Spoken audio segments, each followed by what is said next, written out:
We're in Brentwood, Tennessee today, and one of our wonderful viewers submitted a letter. It explained a lot about her gardening experiences, her wins, her triumphs, and so we came to visit Hope Campbell today. Hey, Hope. Hi, Sheri. Thank you for coming.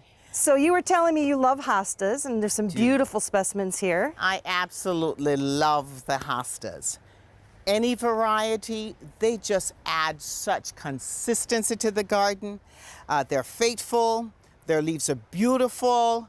Even though they do put out a little shoot of flower every now and again, they're there for their leaves. And to me, it's just like an individual who probably doesn't sing, they can't play the piano, they're not an artist, but their personality, their character is so consistent and beautiful. I just love hostas. And then you had two other favorites in the same beautiful vignette here. I do love astilbes. Now astilbes like the shade. Correct. And with different plumes, that feathery sway with the wind, I just absolutely love astilbes. There's another one of your favorites. Yes, it is. Spiderwort. Notice its little fangs coming off the side there. Does a beautiful job, especially in the mornings. So it's a morning opener, and in the afternoon they close up. But you can't ask for a lower maintenance and showy plant. This is one vignette. Let's go see another one. Okay, come on back. Hope, I had to stop here. The aroma is intoxicating. Your oak leaves are really showing for us today. Is this one of your favorites also? Oh, they are. How could they not be? After all, like you said, the smell, the abundance of flowers, and it's of blooms, and it's so easy to grow.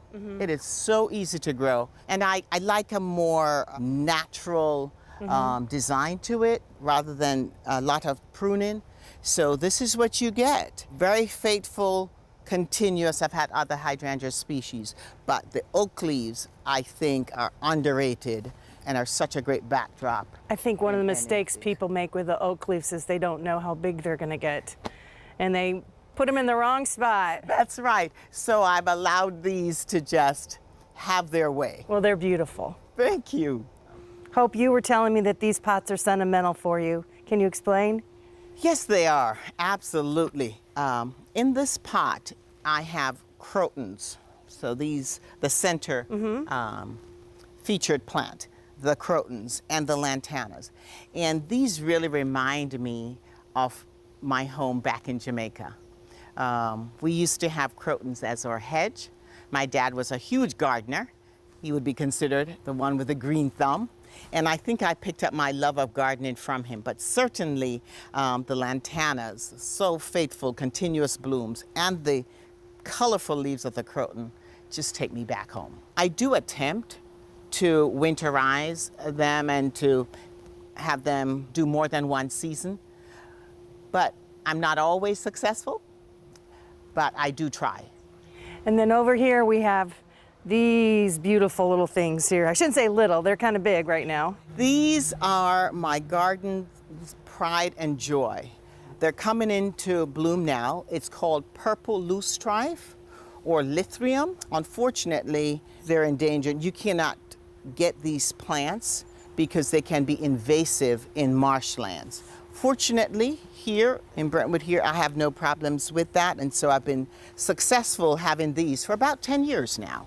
And I see some coneflowers are getting ready to open. Yes, they are. Are they white or are they going to be pink?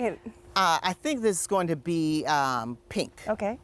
And lamb's ear? Lamb's ear and some verbenias. Russian sage? Russian sage. Very feathery and just beautiful when it comes out with its purple blue plumes. And some black-eyed Susans. Black-eyed Susan. Oh, Maryland's state flower. Love it.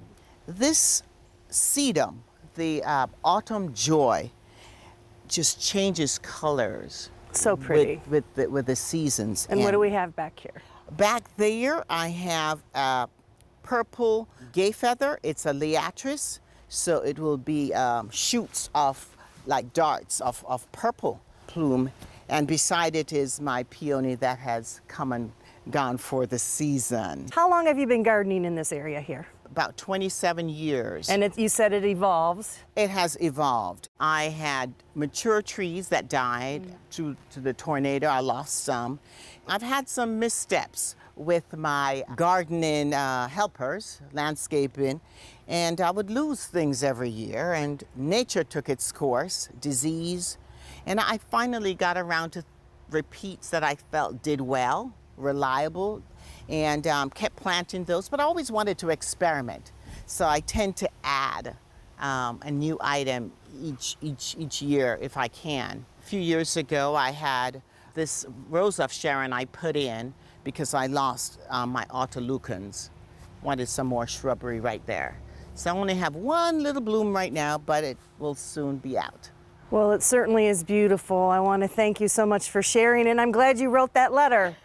And it worked out perfectly, didn't it? Thank you so much for coming. It's always a gardener's pleasure to share their work. Right. Well, thank you, Hope. Oh, you're so welcome. Thank you for coming. For inspiring garden tours, growing tips, and garden projects, visit our website at volunteergardener.org or on YouTube at the Volunteer Gardener channel, and like us on Facebook.